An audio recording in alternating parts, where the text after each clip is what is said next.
Considérée comme étant le maillon essentiel de toute nation entière, la jeunesse africaine, à travers son dynamisme et son esprit de maturité actuelle, a décidé de porter son attention sur la chaîne Fun et 100% Jeunes.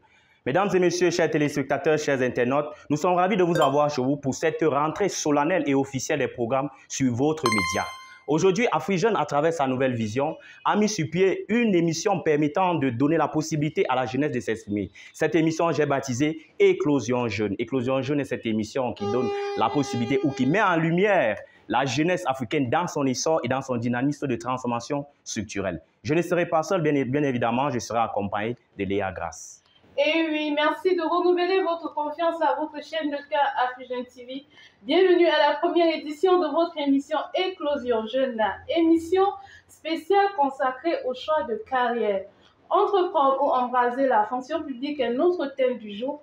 Aujourd'hui, nous plongeons dans un débat crucial pour beaucoup de jeunes professionnels. D'un côté, il y a l'appel à l'entrepreneuriat et de l'autre côté, la stabilité et les opportunités de la fonction publique. Alors, restez avec nous pour une exploration approfondie.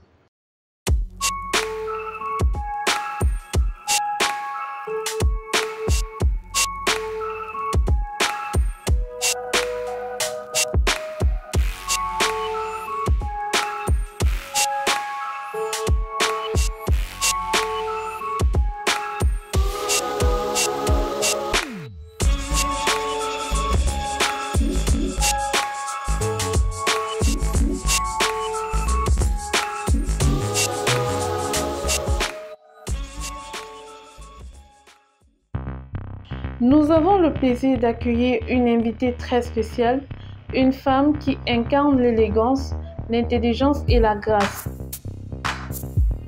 Elle est bien plus qu'une reine de beauté, elle est une ambassadrice de charité, une inspiratrice de la jeunesse, une voix pour le changement. Elle est finaliste au concours Miss Blue 2024. J'ai nommé Hélène Batam. De retour sur ce plateau après notre première dorsale, nous prenons notre première rubrique intitulée Zoom In. Léa, comment tu te portes au vu de notre retour sur ce plateau? Je vais super bien, merci. Et toi? Évidemment, la même chose. Alors, nous avons notre invitée ici, la finaliste Miss Blue Cameroun. Elle s'appelle Batam Hélène, c'est ça le nom? Comment vous allez? Je vais très bien, merci. Et vous? Et la journée se passe très bien. Vous êtes arrivé sur AfriJeunes. Comment vous appréhendez le plateau d'AfriJeunes et tout ce qui va avec? Bon, pour un début, je pense que AfriJeunes se bat très bien. Donc, jusqu'ici, on se bat, c'est ça? Moi, je m'attendais à dire oui, c'est super et tout. Donc... Non, si je vous dis c'est super, vous n'allez pas vouloir faire l'amélioration, que j'ai dit que c'est super. Merci, non, c'est pas super. En tout cas, c'est un réel plaisir de vous recevoir sur ce plateau. Alors, vous êtes Miss depuis combien de temps? Est-ce que c'est une passion depuis l'école primaire ou bien c'est venu comme ça? C'est pas une passion depuis l'école primaire, mais une passion depuis le lycée, c'est-à-dire en classe de seconde où j'ai eu ma première couronne au lycée classique moderne de Garoua. J'ai fait mon premier concours, j'ai eu ma première couronne et c'est de là que j'ai commencé avec les concours de beauté. Et qu'est-ce qui vous a motivé à continuer? Est-ce que c'était le fait de remporter la couronne ou bien il y avait une motivation derrière? Bon, à la base, quand j'ai commencé ça, c'était parce que certaines personnes disaient que les filles belles, ce sont que les filles belles en fait qui peuvent remporter ça, ou bien les filles taillées, les filles qui n'ont pas de forme. Donc ça veut dire qu'il y avait une contrainte au niveau de la non, mais je vous rassure, vous êtes belle, vous êtes bien taillée, donc je ne sais pas si l'excuse à tienne. Bon, c'est maintenant, parce qu'avant, bon, je ne peux pas dire que c'était ça. Ouais, voilà. Okay. Donc, il y avait ça. Il y avait aussi côté taille, parce que la majorité des candidates que j'ai toujours eu à rencontrer, généralement, je suis la plus courte. Ah bon? La plus courte des candidates, généralement, je suis la plus courte. Même dans celle-ci, je suis l'une des plus courtes dans les candidates. Mais déjà, vous répondez aux caractéristiques, les critères qui vont dans la sélection des Miss. Les critères. Et comment s'est fait la transition, bien comment s'est fait l'inscription au concours Miss Blue 2024? Bon, l'inscription, les frais d'inscription se portaient à 10 000 francs CFA par candidate. nous sommes passés à une sélection de casting où on a eu droit à 5, moi je vais dire 5, non, 5, pas 5 défilés. En fait, on a eu 3 passages de défilés et on a eu 5 membres du jury, en fait, qui nous notaient sur différents critères. On avait notre démarche qu'on a noté. On a fait un petit briefing sur nos projets. On notait notre souris et aussi on notait le fan club, c'est-à-dire ceux qui nous ont accompagnés lors du casting. Ça a été noté. Alors, pour essayer d'ajouter ou bien de creuser l'eau dans ce que vous aviez dit, est-ce qu'il y a eu ce principe d'équilibre régional dans la mesure, est-ce que c'était par région ou vous étiez dans la masse comme ça? Bon, c'était par région parce que la région du littoral, ils ont eu leur casting à part. Maintenant, au centre, on a mélangé le centre, l'ouest et le nord. Donc, on a fait le casting tous ensemble. Mais le littoral, ils ont eu leur casting à Douala.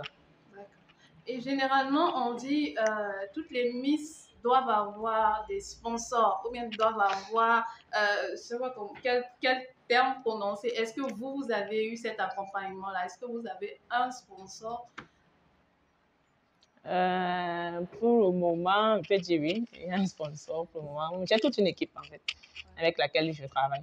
Oui, est-ce que vous pouvez faire un coucou à la caméra pour votre équipe quand même? Bon, je fais coucou à toute mon équipe, fan club, Elena Kimberly, comme ils aiment si tant m'appeler Elena Kimberly. Je vous fais un gros coucou, j'espère que vous me regardez aujourd'hui. Bisous. Okay. Et comment se passe alors le concours? Vous êtes finaliste, comment s'est passé le processus et tout? Bon, actuellement, après la période du casting, nous sommes actuellement en phase de campagne. Donc, chaque candidat essaie de se démarquer le plus mieux possible, de son mieux. Donc, vous pouvez faire ce que vous voulez. En fait, vous faites des descentes sur le terrain, vous faites voir sur la toile que, bon, moi, c'est tel, c'est tel, c'est tel. Nous sommes en période de campagne. À partir du 1er mai, nous allons entrer à la mise au vert. C'est-à-dire, toutes les candidates de toutes les régions, on va vivre tout ensemble, avec quelques membres du comité d'organisation jusqu'à la finale. Okay. Et étant une Miss, on est bien d'accord que vous avez un projet. Vous avez un projet que vous voulez bien défendre. Est-ce que vous pouvez nous parler de votre projet? Parce que ça va aussi amener des gens à vous suivre. Donc, est-ce que vous pouvez nous en dire plus? Bon, déjà, le thème de cette 3e édition, Miss Blue, c'est la beauté au service d'une eau potable. C'est le thème de la 3e édition. Mon projet est basé plus dans ma localité. Donc, en fait, tous les projets sont centrés dans votre localité. Étant donné que dans ma localité, on n'a pas vraiment les problèmes d'eau, donc je me suis dit que je ne peux pas venir avec un projet de création d'un forage ou d'un puits parce qu'il y en a déjà assez quand même dans ma localité. Donc, ce que je vais me permettre de faire, c'est d'organiser des séances gratuites, donc des formations en fait, gratuites pour les plus démunis, pour leur montrer comment rendre une eau potable eux-mêmes, ceux qui sont peut-être très loin de ma localité, qui ne peuvent pas à force de se déplacer, venir dans les forages, puiser et tout. Je pourrais leur montrer comment rendre leur eau potable. Je me suis aussi permis, bon, je suis engagée de leur distribuer des carafes filtrantes. Il y a des carafes qui viennent directement avec des filtres à l'intérieur. Oui, je me suis permis de faire ça. De leur montrer comment fabriquer leur propre eau de javel. Parce que nous tous, nous savons que dans les localités un peu démunies, personne ne va te sortir de l'argent pour aller acheter l'eau de javel à tout moment. Donc, tel est un peu mon projet actuellement. Justement, Miss Batcam Hélène, vous alliez le côté Miss et le côté étudiante et enseignante. Alors, comment vous gérez ces autres occupations que vous prenez en parallèle? Bon, déjà, j'ai un programme, un planning bien établi. Je sais que côté étudiant, généralement, les cours, je peux les avoir en ligne. Donc, je n'ai pas besoin d'aller au campus à tout moment. Je peux avoir mes cours en ligne, j'étudie, je m'avais juste composé. Côté enseignement, aussi, le programme est fixé. Je peux peut-être partir à l'école de 7h à 14h. Le reste du temps, je suis libre. En fait, vous avez un planning que vous respectez. Oui, je respecte. Le reste du temps, quand j'ai des heures creuses, je me concentre maintenant dans la carrière côté Miss. Et maintenant, comment se passe, je veux dire, la compétition entre vous, Miss? Est-ce que c'est une rivalité? C'est à moi la couronne? Bref, comment ça se passe? Moi, personnellement, quand je fais souvent mes compétitions, je ne parle pas en mode de rivalité. je pars en mode, je m'amuse, je donne le meilleur de moi. Parce que je me dis souvent, quand tu pars en mode rivalité, ça peut te pousser à faire certaines choses juste parce que tu veux la couronne. Parce que dans certains concours, on voit pendant la finale, vous êtes tous ensemble, mais tu te retrouves, peut-être un de tes habits a disparu, ta chaussure a disparu, personne ne va te dire, mais c'est forcément l'une des candidates. Donc, quand moi je pars souvent, je me dis, je pars en mode relax. Certes, dans ma tête, oui, je veux la couronne, mais je ne vais pas afficher ça dans mon... Physiquement, que quand quelqu'un me voit, c'est que non, elle est tellement crue, elle veut la couronne à tout prix, non. Donc, je pars en mode relax, je donne ce que j'ai à donner. Et si la couronne était mienne, le comité va me la donner. Voilà. Alors, quel est le conseil que vous pouvez prodiguer à ces jeunes-là qui rêvent d'être comme vous et en même temps qui hésitent d'allier leur côté non seulement académique, le côté professionnel et même leur côté familial? Donc, quel est le conseil que vous pouvez donner à cette jeunesse-là?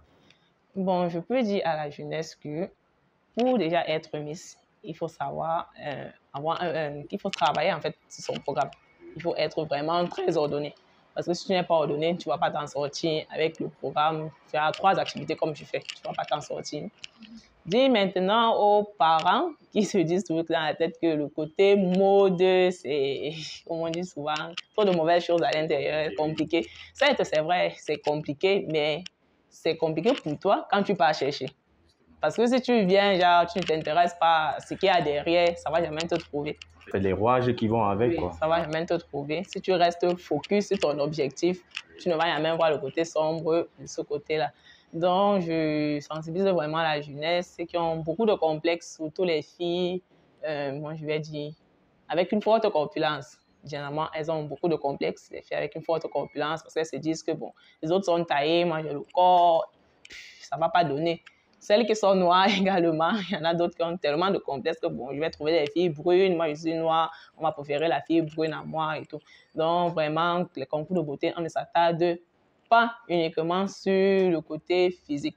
Parce que même quand vous regardez, je vais dire peut-être Miss France ou bien les autres concours de beauté, la plus belle généralement parfois n'est même pas dans le top 3. Donc, celle sur qui vous avez mis tout votre espoir, vous dites, bon, elle est la plus belle, elle a les plus beaux vêtements et tout. Parfois, on ne la choisit pas parce que dans les concours de beauté, on ne se base pas uniquement sur le physique. D'accord. Alors, nous arrivons au terme de notre rubrique Zoom In et vous avez quelques minutes pour inviter les gens à voter pour vous. Donc, c'est votre minute et de faire votre public. D'accord. Comme je disais tout à l'heure, je suis Hélène Batkam, candidate finaliste à l'élection Miss Blue Cameroun 2024. Vous pouvez également me suivre sur ma page Facebook avec le même nom. Et surtout, n'oubliez pas de vous abonner sur la page officielle de Miss Blue Cameroun pour suivre nos actualités. Et surtout, ne manquez pas à me suivre pour avoir du bonheur. Car être avec moi, c'est avoir une meilleure vie. Parce que l'eau, c'est la vie, mais une eau potable, elle est encore mieux. Je vous remercie. D'accord. Est-ce qu'il y a un contact? Est-ce qu'il y a le contact de votre manager? Je sais pas. Bon, oui, il y a le contact du manager qui est le 656 79 32 72. Est-ce que vous pouvez essayer de répéter le numéro parce que c'est pas... Numéro 656 79 32 72. Il est également WhatsApp. En tout cas, c'était un réel plaisir de vous recevoir sur le plateau des Éclosions Jeunes. On espère que vous allez remporter la couronne. En tout cas, on croise les doigts et on sait que ça va se réaliser. Amen. Merci à vous également. D'accord. Très, très bonne semaine à vous. N'hésitez pas de prendre attache sur la maison, le plateau, Éclosion, le moment où vous allez révéler. Je connais parfaitement le plateau parce que j'étais à l'ouverture du plateau. D'accord, sans souci. Ok, la détermination et l'esprit de créativité, également croire en ses rêves, ce sont les mots, les principes que la Miss vient de nous léguer. Et elle invite également la jeunesse camerounaise qui veut s'aventurer dans ce domaine et allier, n'est-ce pas, le côté académique et le côté professionnel. Alors, nous revenons juste après la seconde dorsale pour prendre la thématique qui constitue l'ossature de notre émission, y compris les panélistes qui sont à l'intérieur, juste après.